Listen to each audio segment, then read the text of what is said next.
Hi everyone, today's December 7th, 2019, and this is the Duel Assessment, your podcast for Yu-Gi-Oh! Duel Links. My name is Green Ranger, and this week there are a lot of things going on. Started off with the Structured Deck EX release that released some cards. I think the deck was called King's Resonance. Introduces Assault Mode, but more importantly, Side Reflector. Very important card for Duel Links. We'll talk about those cards from that event. From that deck. We have an emergency nerf. Last week we were talking about how skills were nerfed, but not the cards. And now cards have been added to the limited and forbidden list. This is active December 11th, so there's still a few days left, but we'll talk about what cards have been added and what cards have been removed. And this directly affects me being a cheap invocation player. Definitely hits the cheap invocation players the most. Netherworld event. So this is the first Rex Goodwin event. We get to get Rex Goodwin. There are certain event drops from the event, and then him himself. And right now the notes are in a dynamic situation in that I have the level up cards from Rex Goodwin. I have his dual skills. I'm not sure if I'm going to talk about them this week, so we'll see how much time is left in the podcast, and then we'll see if we'll talk about those things next week. I think right now there's also the Duelist Challenges, but we're not sure what cards we get from that event yet. But I think there is enough to talk about this week. So, in my week in the Duel World, I have, I think the nerfs were announced early in the week, so I'm trying to get some games in with the Invoke deck while I can. The problem is you're playing a soon-to-be nerfed deck, and you don't know whether to buy any more of it because you pretty much freeze. I think you freeze in improving that deck. I was playing a deck that definitely could use improvement. I have 0 Purgatrio. So I don't run any of the fire monsters. I don't have the Element Saber version at all. So I'm just running those earth monsters, those water monsters. I did make some changes to the deck in regards to the earth and water materials. I've been playing around with different cards to see how I can maximize this deck. The scrap goblins are all out because I did buy the Assault Mode deck, so I have put in some Clock Resonators, which are a better version of Scrap Goblin, as they have, I'll talk about the card later, but it's an improvement over Scrap Goblin for sure. I put in a Hyper Hammerhead, that is a dinosaur, an Earth dinosaur that bounces cards. It could bounce more than one card to the hand, so that's why it's there. And then I put in Yugioh as a water monster over the Snowman Eater. And that one bounces a spell, I believe. I think I just like using that card because I have a prismatic version. And it hits for 1900, so that's not too bad. But that's a new water monster in my deck. And I also put in some text against the meta because everyone is rushing their Invoke decks while they can in the ladder. I put in Forbidden Lance, which is a very popular tech card now, as well as Cursed Seal of the Forbidden Spell. And that will really help me in the mirror. That will help me. That helps against a lot of decks, frankly. I think Dark Lords are going to play Banishment or Dark Lord Contact. Probably more Banishment to target that card.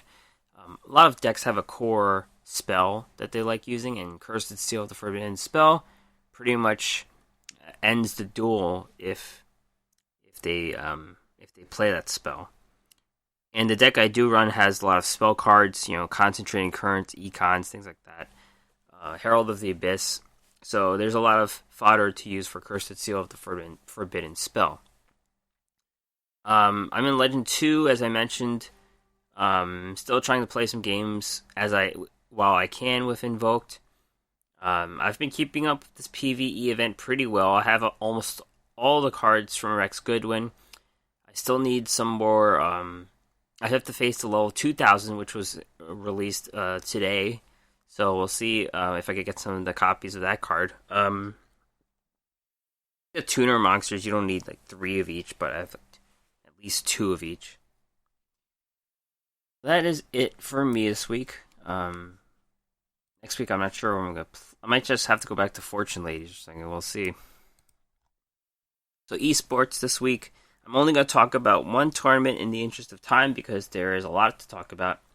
Duel Links Meta Weekly 101. We're up to the 101st edition of this, and this is pre-nerf announcement, I believe. So, is it pre-nerf announcement?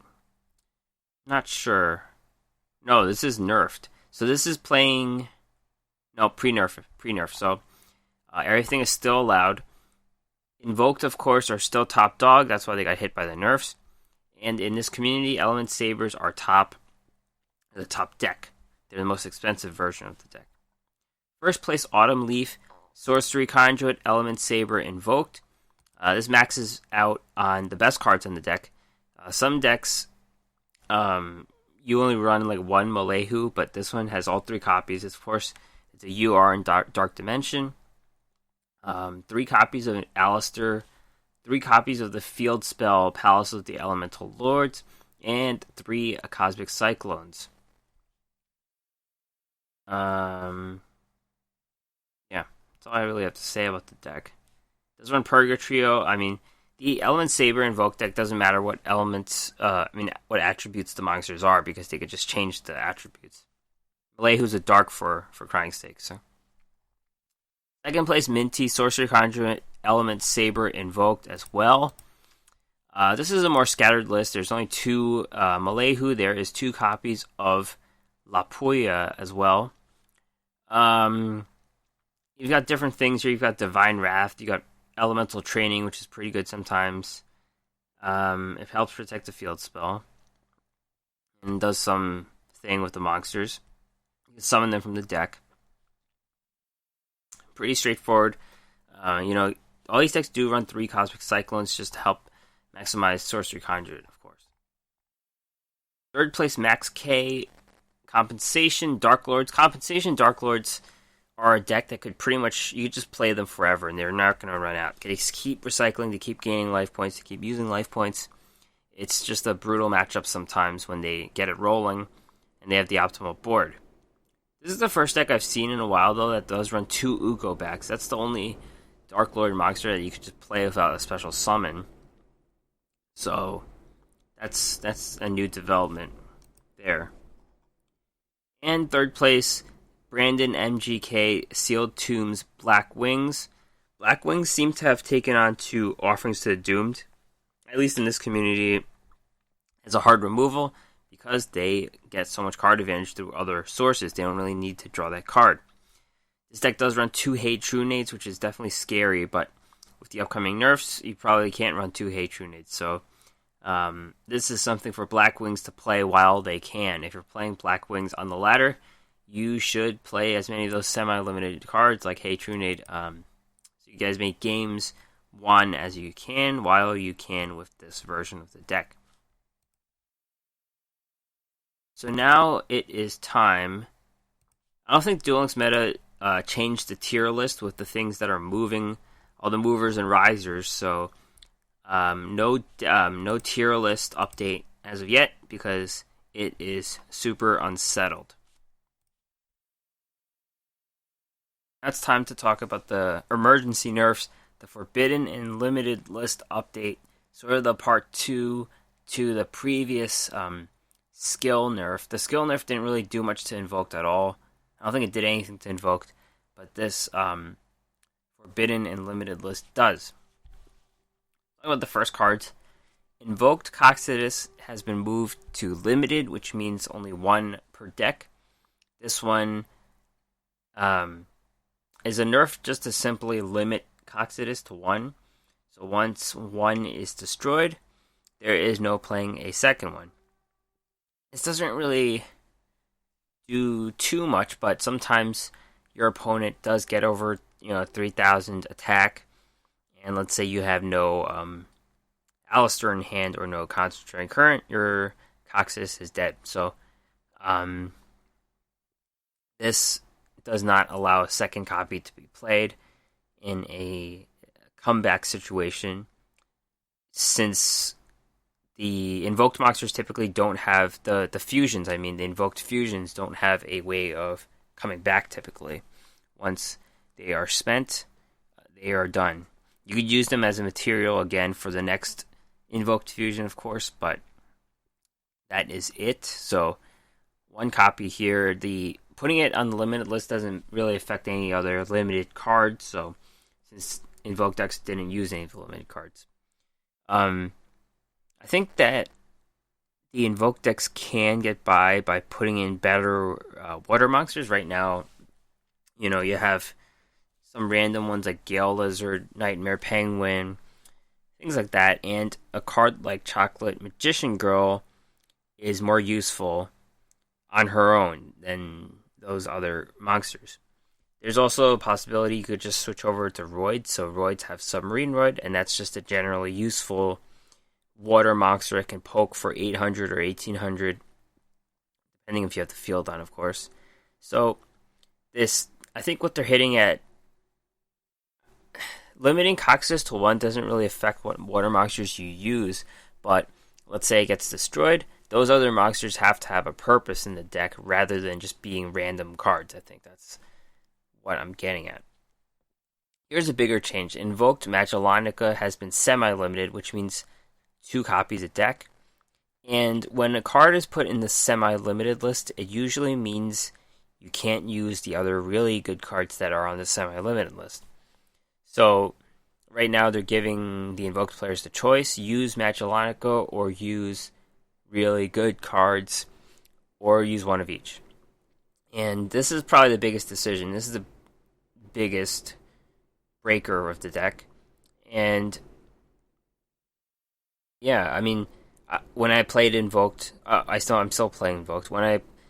Econ is a very good card for Invoked decks because you could tribute the Alistair you play, steal their monster, and then use both of them as materials. Since Invocation doesn't really care where your material is in the graveyard or on the field, so you get advantage by stealing their monster. And they can't really do that anymore with this nerf, or you just forget your Magellanicas. That's what it is. So, Magellanica was 3,000, 3,300. The 3,000 threshold is important. Purgatrio, which is the fire attribute invoked, it starts off at 23, I think. I don't have the card, so I don't really know. It starts off at 23 and it can get up to 29. So there is an advantage in Magellanica being 3,000. There's a cutoff. There's a reason Purgatrio is 29 at most.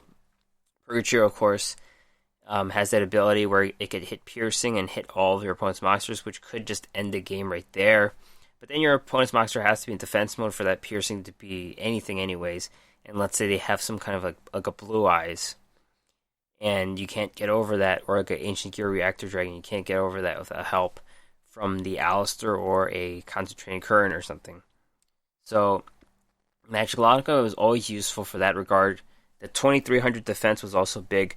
Purgatrio has like 1,400 defense, so that lack of defense makes it weaker on that side with Concentrating Current. I think some decks will go that 1-1 split.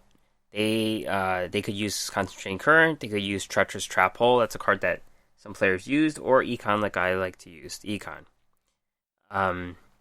It's either going to be, there's going to be no Magellanicas at all, or some decks will use the 1-to-1 split.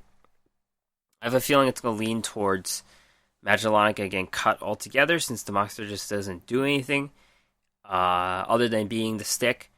But I think there may be other cards that, like Power of the Guardian, some general good buff card that makes the monster better. I think Power of the Guardians is an easy choice because the monster pretty much just stays there forever unless they banish the trap card. They banish that equip, but hard to say.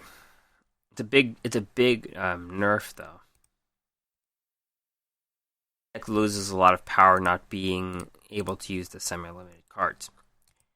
Here's a hit to Blackwings. Assault Blackwing. Rakiri, the Rain Shower, gets put on semi-limited, so it's the same exact situation. The cards, Black Wings are not allowed to use semi-limit cards. And you could do the same thing where you could just use one of each. I don't think, there's going to be no way that you're going to run 2 Rakiris. It's just, you could use Absolute Joe, or I forgot one of the synchro monsters, Joe. He can resurrect the Black Wings, so you could just keep one Rakiri and just not use the others. And then you could keep one split semi-limited card. As we saw in the previous tournament update, there was a deck that ran 2 Hate Trunade, so you could just run one Hate Trunade. You could run like a Treacherous Trap Hole or something. So I think definitely the Raikiri getting limited, it prevents a lot of OTKs from happening, and that's how a lot of Blackwing decks can win. So this will just do that 1-1 split, probably, from allowing Blackwings from having too many semi-limited cards and limiting their power. Next up for the nerfs is Kiteroid. Kiteroid is being added to the semi-limited list, and of course, we only have 2 copies of Kiteroid. I think that's all we're going to get ever. And this means you can't use Kiteroid with semi-limited cards. That's all that means, because 2-2 doesn't make any sense, so yeah. This was a card that Konami gave us for free. Everyone got 2 copies of Kiteroid. And the power of the card was felt immediately. It was immediately put into those Casey Cup decks. So that's how good it was. The double protection, it just stalled out games a bit too long. And this is pretty much the typical banishment for games, broken cards. Being put on semi-limit list is your death sentence, if you will, for whatever it is. So, Hydroid, I think the main problem with it was it just allowed, it prevented other cards from being played. It limited design space or whatever. Seer Karibo, you had no reason of running in your deck anymore with Kiteroid. I think this also hits invoked decks, invoked Roids. This really does hit them because they just like using Kiteroid without Kiteroid being a material for invoked decks, since it's a wind attribute. So they can't really, go for that play where they tutor it out with Megaroid City and just have it in hand, because it shares the semi-limit, which would go with a bunch of other cards that invoked would use right now. So that is the problem. I was talking about the 1-to-1 split with Magellanica. So now Kiteroid's on that list too, so what do you do? Speaking of invoked, Concentrating Current is being put on the semi-limit list. This is just as big as Magellanica. So Concentrating Current is SR in a box. When a World Legacy Clash was hit also semi-limited, this card pretty much took its place right away as a quick play spell that you could just use. And they're very similar cards in that they use opposite effects. World Legacy Clash subtracted that attack from your opponent's monster. Concentrating Current, you gain attack from your defense. Not exactly the same thing, but they had the same effect of being that quick play you just liked using typically from the hand instead of being a set. That's typically how you use these cards. But Invoked Fusions really made this card work. Of course, with Cox's time 2900 defense, Magellanica 3300 defense. That's a lot of damage. And games just ended too fast. I do agree with that. Cox's, especially 1800, that's really nothing. And then you just throw on 2900 with one spell. Maybe even 2 in your hand, maybe even Alistair in hand. It became a problem. I do agree. It was a big problem. You could pretty much see the writing on the wall with how fast games ended that this card was going to get hit. It was very obvious, and I would say this is needed. So yeah, being nerfed.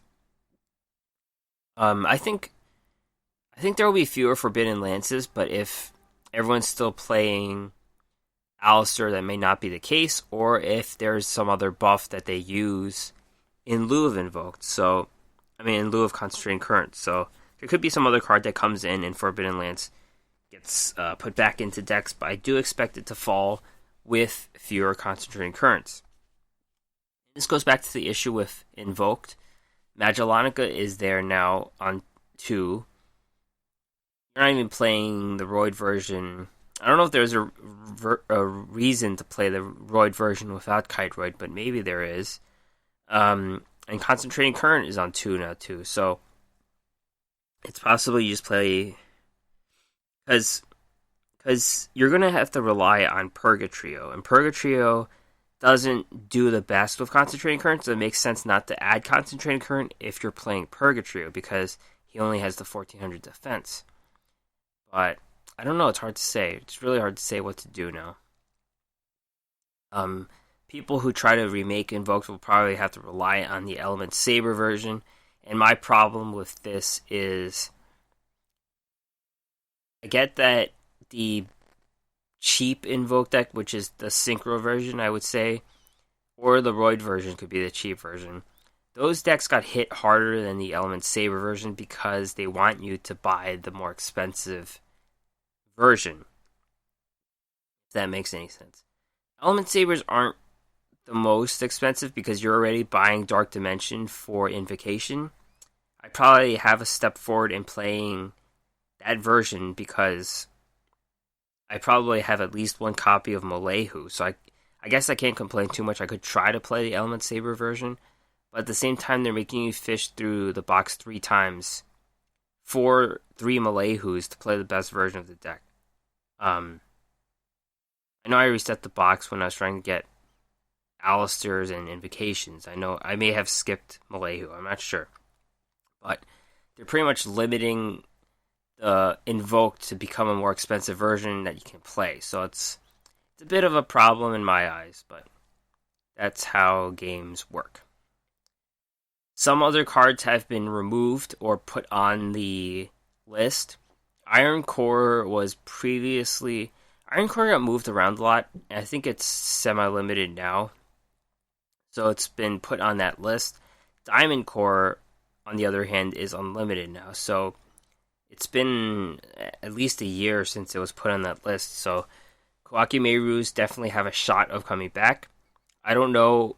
I never played Koakimeirus, so I can't really say much about it, but Iron Core is a 2 now, and Diamond Core is a 3. I think Iron Core being a 2 prevents Hatrunade, because the deck did run a lot of Hatrunade, I remember, so that prevents that combo from happening, and then you get your 3 Diamond Cores, so we'll see how that works. I know there's a lot of spell protection going on. Effect protection going on, so it may not be as strong as it used to be. Finally, Spellbooks. Spellbook of Eternity was previously a limited card at 1. Now it goes up to 3.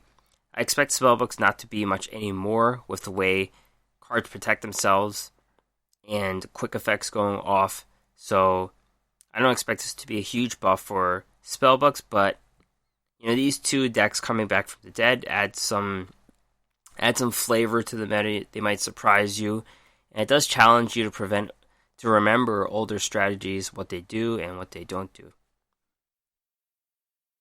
So that led to my podcast question of the week. I kind of ran 2 of these, but this is the one I'm going with. Invoke decks will be effectively nerfed by December 11th. Was the deck allowed to be top tier long enough? 42% of people said yes, they were bad for the game. 42% said no, they were nerfed too fast. And 16% said Invoked will be first place again. The opinion is pretty split here of this small poll. Pro Benchwarmer fellow podcaster says they ran Forbidden Lance and Purgatrio more as the deck progressed. Though it got hit, Invoked Sabers are still top tier.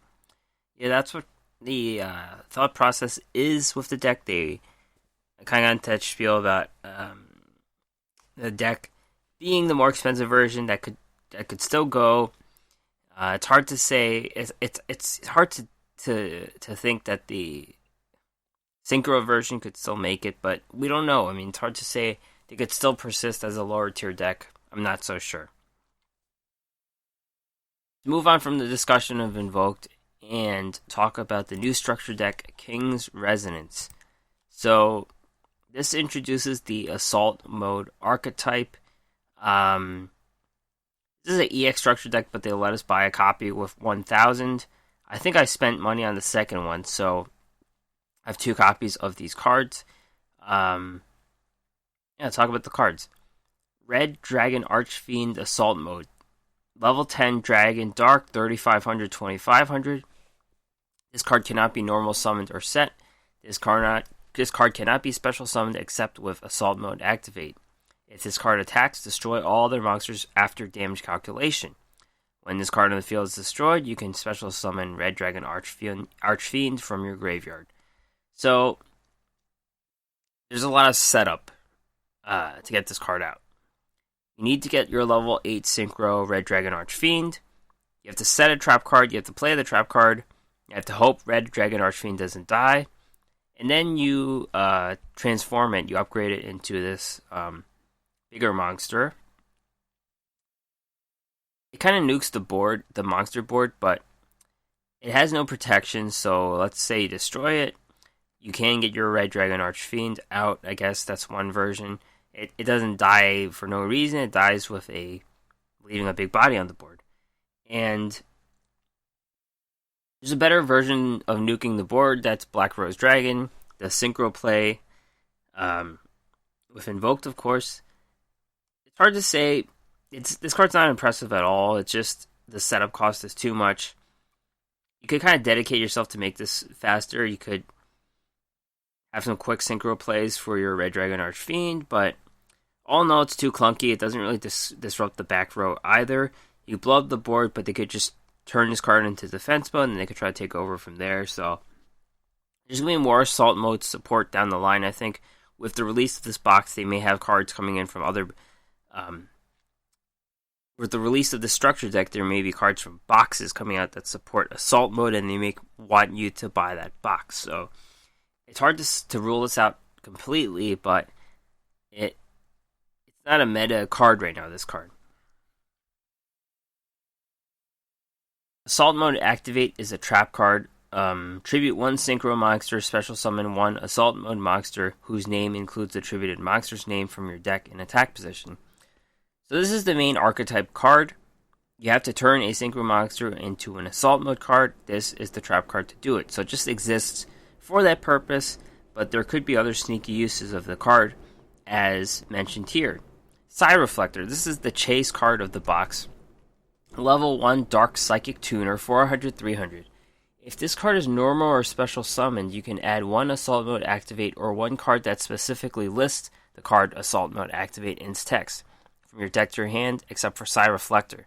You can reveal 1 Assault Mode Activate in your hand, then target a monster in your graveyard that lists Assault Mode Activate, except for Psy Reflector, special summon it. If you do, increase its level up to 4. You can use each effect once per turn. So this, in its own, doesn't make much sense. So let's talk about the next card that makes a 3-card combo here. Assault Beast, level 4 Beast Warrior, 1900 attack, 1200 defense. You can discard this card from the graveyard to add 1 Assault Mode Activate from your deck to your hand. So here it is. You play Psy Reflector. You add a card to your hand, which would be Assault Beast, since Assault Beast lists Assault Mode Activate in the text.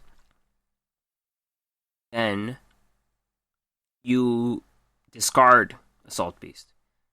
Discard Assault Beast to add Assault Mode Activate from your deck to your hand. So now you have the trap card. Now you use Psy Reflector's ability, reveal that trap card you just drew, and then you special summon the Assault Beast, which is a level 4, so now you have 1 plus 4, that's 5 stars, and then you increase its level up to 4. So you could turn Assault Beast from 5 to 8. 5 to 8 with your level 1 tuner makes 6 to 9. So there it is, the 1 card level 6 or 9 synchro summon. Huge. The word engine is used a lot, and what it means is it operates very, very, very efficiently to special summon quickly from the deck, to thin the deck some more. It's very efficient. That's all it is. These 3 cards working together, And then you have multiple copies of them each in the deck, and then you just in the deck so well you could customize what you do with your synchro options. 6 and 9. That's a lot of different monsters to play to adapt to your situation. Of course, your extra deck is limited. You don't have like 10 cards in the extra deck, so you have to know the meta and adapt your extra deck to fit the situations, to combat those situations. Super strong. And the thing about it being psychic also adds to the intrigue of Psyreflector. There are various psychic cards. Serene Psychic Witch.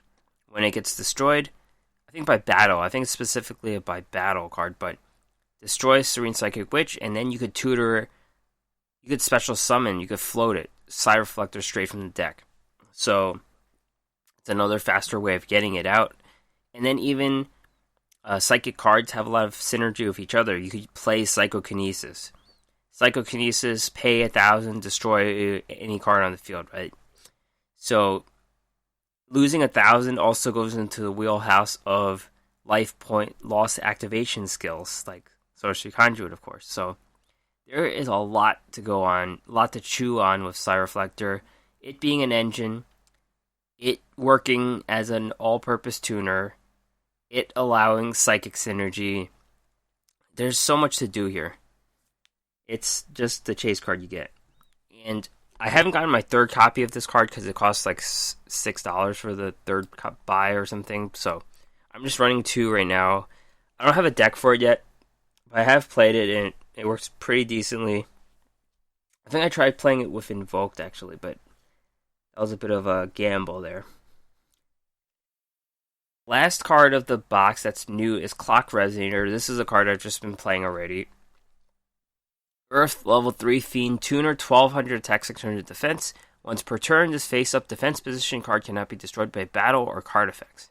So, it being level 3 Earth Tuner, substituted for Scrap Goblin really well.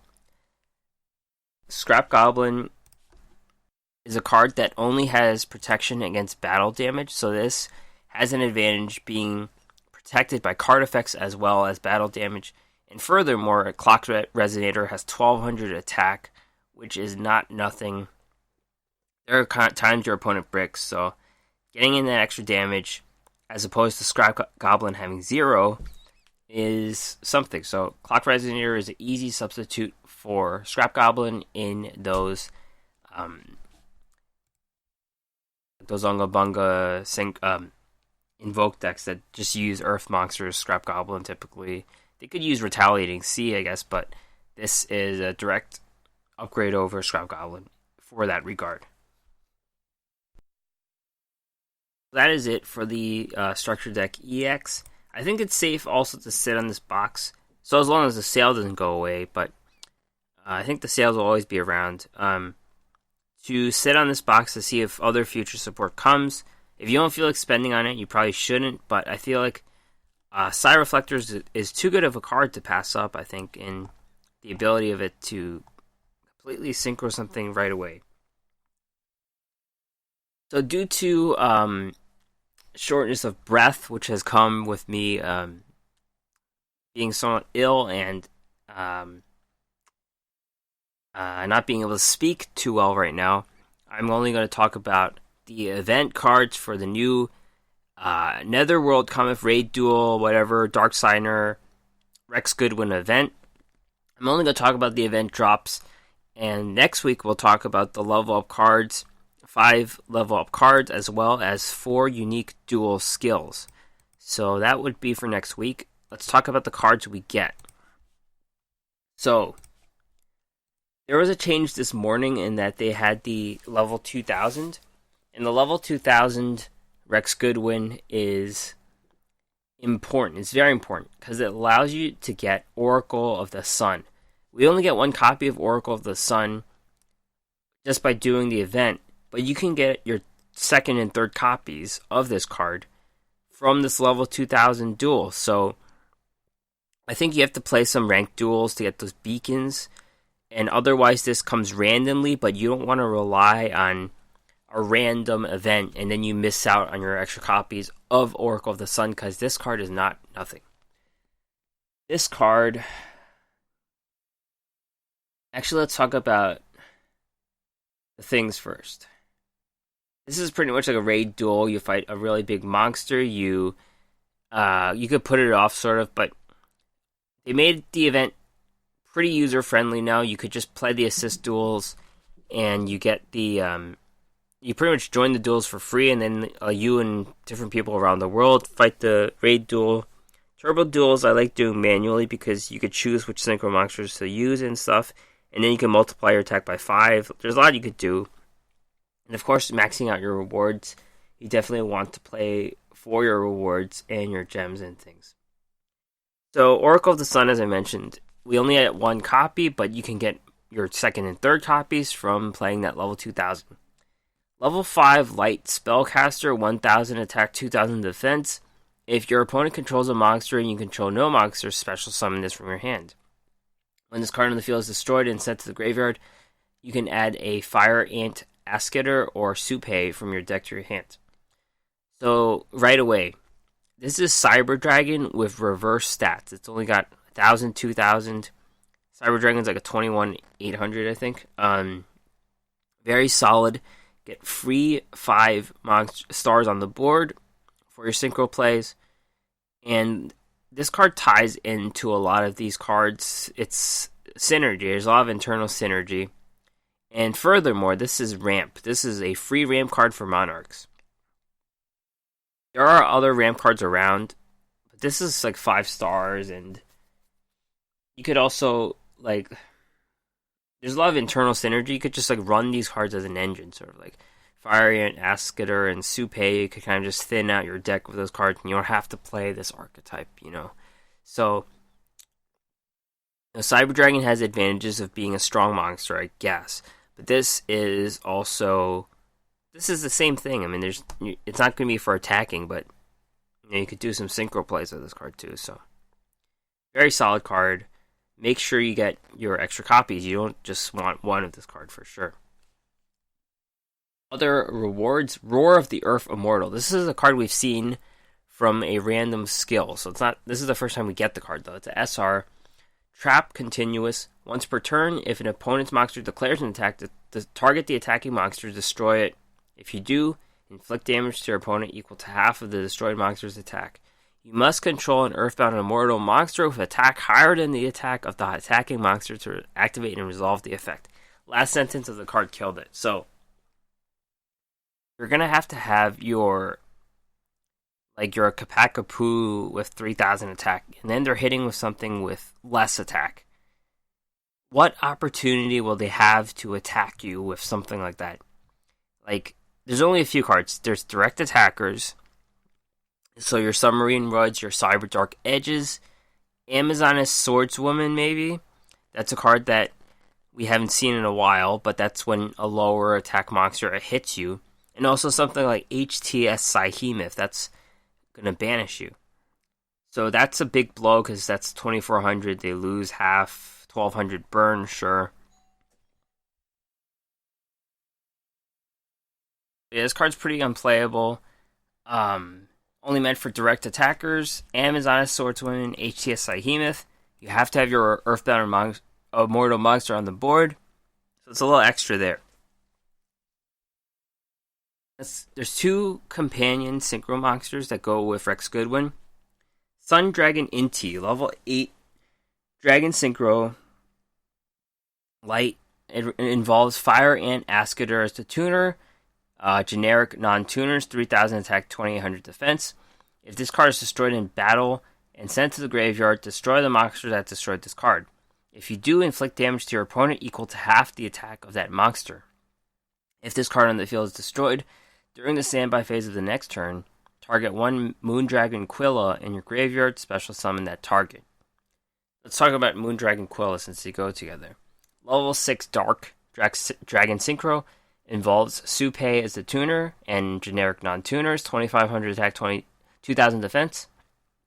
If this card is targeted for an attack, gain life points equal to half of the attacking monster's attack. If this card is destroyed, target 1 Sun Dragon Inti in your graveyard, special summon that target. So, there's 2 cards here. Okay, so Oracle of the Sun is level 5. Supei is level 1. Fire Ant Ascator is 3. So you could kind of do the math here. They were kind of meant for each other, these cards. Supei is so 1 plus 5, that makes the Quilla. 5 plus 3, that makes the 8. And there's definitely a lot of internal synergy. They keep coming back. That's the goal of the duality here, that Sun Dragon Inti and Moon Dragon Quilla switch off of each other in the graveyard. And the Sun Dragon Inti has a really good burn ability. You want it destroyed, so then you inflict that burn damage on your opponent. Problem here, it hits for 3,000, which is not bad at all. That's the meta attack that you want.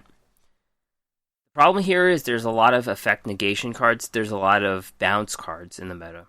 Let's say you're even playing 6 Sam deck. They've got Duel World, so they could just send this card back to the extra deck, and then that's it. That combo is dead. So, they do have some, like Moon Dragon Quilla, you gain life points, that one burns, so it makes sense in a stall regard, but they do have some attacks, so you kind of want them intentionally destroyed, but let's say your opponent catches on, they're not going to attack you for no reason, so there is something to it. You could kind of make like a burn stall thing with this archetype, but then you have to play all the other monsters. It's hard to see it being a meta thing, but I could see it being like a cheap meta, like a Yugioh deck. Like, the cards are not bad on their own, that they're completely unplayable, but there's a bit of setup that is involved here. But I think there could be some kind of like cheap burn stall strategy with these 2 synchro monsters leading the way. Here's another card that works with them, Apakatil, level 4 Light Thunder, 1800, 1200. While this card is face up on the field, it is a level 5 if you control a tuner, a face up tuner monster. When this card is destroyed and sent to the graveyard, special summon Oracle of the Sun from the graveyard. So this is a companion monster with Oracle of the Sun. It's got more attack, but it acts as a level 5. So this is a substitute. When you have Supei or Fire Ant Ascator, it's a level 5, and then you can turn into synchro plays. So it's a good companion monster. There's definitely a lot of synergy. It recycles Oracle of the Sun, and it can hit a little bit. So if you're all running these cards together, this definitely fits in as a level 4. Supei, level 1 Fiend Tuner, 300 attack, 100 defense. When this is sent from the field to the graveyard by card effect, special summon an Oracle of the Sun from your deck. If you do, double to attack, but return it to the hand during the end phase. Not much to say about this card other than it being the generic synchro for Moon Dragon Quilla. And then Fire Ant Ascator, level 3 Insect Tuner, 700, 1300. When this is destroyed by battle and sent to the graveyard, target a level 5 monster in your graveyard, special summon it. Its effects are negated, send it to the graveyard during the end phase. This is a little more interesting. It's the tuner for Sun Dragon Inti, sure. It brings back a level 5 Oracle of the Sun, sure. Then you think about it, 6 Sam Shen Synchro Monster is also a level 5, so this could work for that.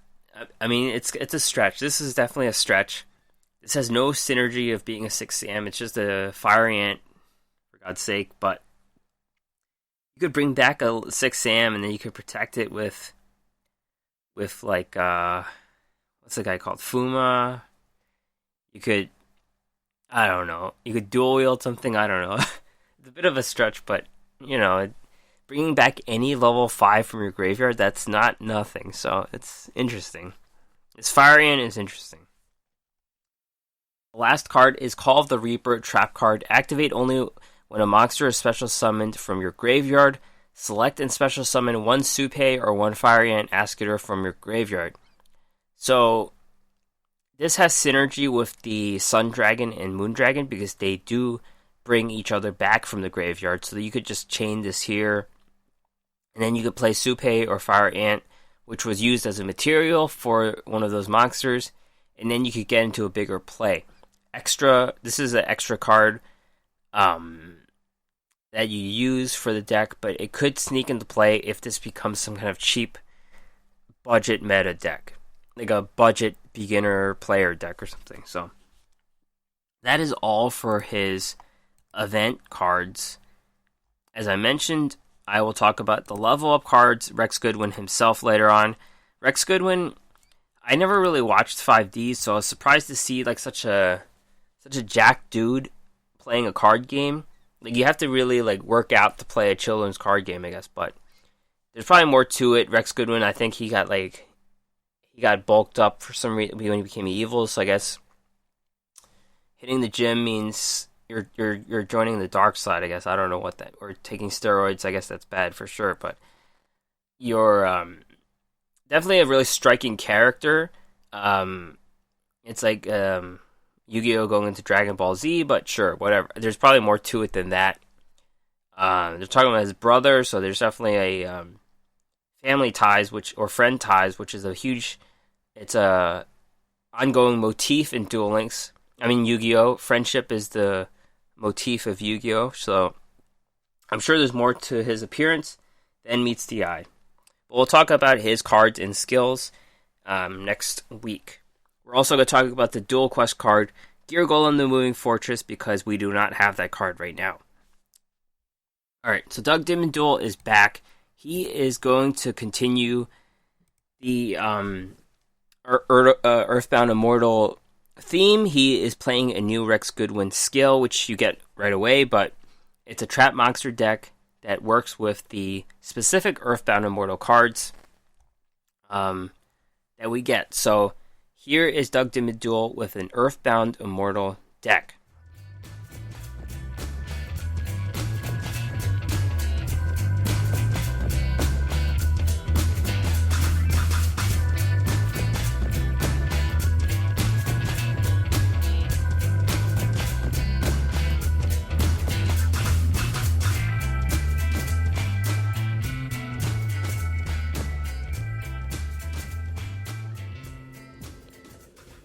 Hey there, this is Doug Dimmadule with Doug's Casual Deck of the Week. This week, because of the introduction of Rex Goodwin into the game, I wanted to build an Earthbound Immortal deck. Now that we have a skill that has some consistency to Earthbound Immortal decks, that's through the newest skill, and I think it's the first one that you unlock with Rex, and it's called Draw Sense Earthbound Immortal.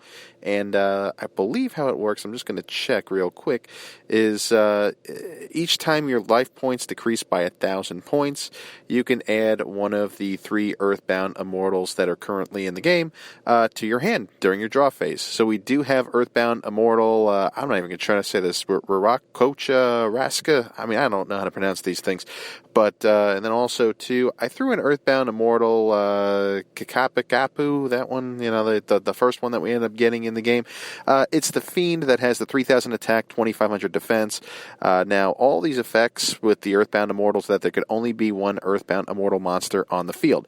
Also, if there's no face-up field spell card, you gotta destroy this card. They all share the same theme where they can attack your life points directly, but with Kakapikapu, if this card destroys an opponent's monster by battle, you inflict damage to your opponent equal to the destroyed monster's original attack. Now, the newest Earthbound Immortal, not going to try it again, but it's that Rasca winged beast. It's got 100 attack, 100 defense. Its main effect, after the standard stuff where the field spell is destroyed, you destroy this card. If the card is normal summoned, you can target up to 3 cards you control, except this card, and shuffle them into the deck. Then discard as many random cards as possible from your opponent's hand, but not more than the number of the returned cards. And if you do, this card gains 1,000 attack for each card discarded by this effect. So, pretty good if your opponent has a pretty decent sized hand. Also, you want to run it in a deck, which I've set up here, with a lot of cards that you could set on the field and have no problem returning to the deck. So effectively, I run a lot of trap monsters in this game, not just to stall things out, but to at least allow the ability for tribute fodder or to have monsters that are getting or having cards that are being sent back to the deck. Really what this deck revolves around, though, is Mausoleum of the Emperor. That's the field spell card, which you're going to need a field spell card, so might as well kill 2 birds with 1 stone. But during any main phase, the turn player can pay 1,000 life points times the number of monsters normally needed to tribute summon a monster. That player can normal summon or set that monster without tributing. So that's really the way you're going to have to pay 2,000 life points to summon one of your Earthbound Immortals. So hopefully you only want to lose about 1,000 life points or so in order for this to work. But if you do not have that ability to take the 2,000 life points, I run this deck with enough cards for you to tribute summon and make the magic happen regardless. So what do I run? I run my 3 copies of the Statue of Anguish pattern. It's that trap card that turns into a monster with 2,500 defense. If this card is summoned this way, this card cannot be targeted by an opponent's card effect while you control another trap card that is a monster. If a card is special summoned from your spell and trap zone to the monster zone while this card is a monster, you can target 1 card on the field and destroy it. So this has some good destruction. It helps you stall out. I also run Swamp Mirror, which you activate this card by declaring 1 monster type and attribute, and this one has 1,800 attack and 1,000 defense as a monster on the field as a level 4. So really, you could get these guys on the field and then make some magic happen. But I also run my 3 copies of Fires of Doomsday. This is a UR from one of the older boxes. You just special summon 2 Doomsday tokens in defense positions. They cannot be tributed for a tribute summon unless it's a dark monster. You also cannot summon other monsters the turn you use this card, so you want to use this during your opponent's turn, and then maybe tribute those off for an Earthbound Immortal monster. And then what I run too is Planet Pathfinder. I run 3 of those. You just tribute it and add a field spell to your hand. You don't need to worry about wasting your normal summon because we have a lot of spells and traps that are putting monsters on the field. And then finally, I run, this is one of the newer cards, Eidos, the Underworld Squire. If this card is normal or special summoned during your main phase, you can tribute 1 monster. You can tribute summon 1 monster in addition to your normal summon or set. So that's really the one effect you're getting out of it. I know there's more effects to this monster, but you're really just using it. Maybe if you have 1 trap card monster on the field, you can normal summon your Eidos, the Underworld Squire, and then tribute it off for one of your Earthbound Immortal monsters. So that's really the game plan here. This deck is not the most consistent, but regardless, it's still pretty fun, and it allows a more effective way to utilize the Earthbound Immortal monsters that we've been given to the game, over the last few months. So this does add a new level of consistency. I do like the skill. There's probably more effective ways to build this type of deck, but at least for PvE purposes, the deck strategy does work. It's not very good against OTK heavy decks, which, hey, if you take that to the ladder, that's pretty much everything.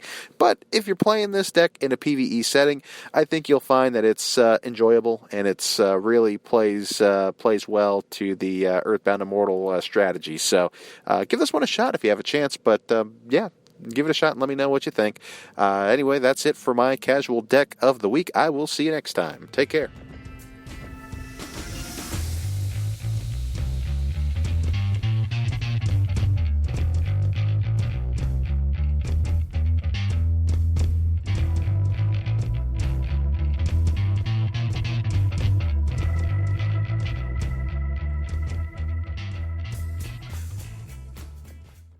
All right, thanks, Doug. And you can check out Doug's Casual Decks of the Week each week here on this podcast, and also check out his Twitter page with his deck creations, Yu-Gi-Oh! Deck Talk.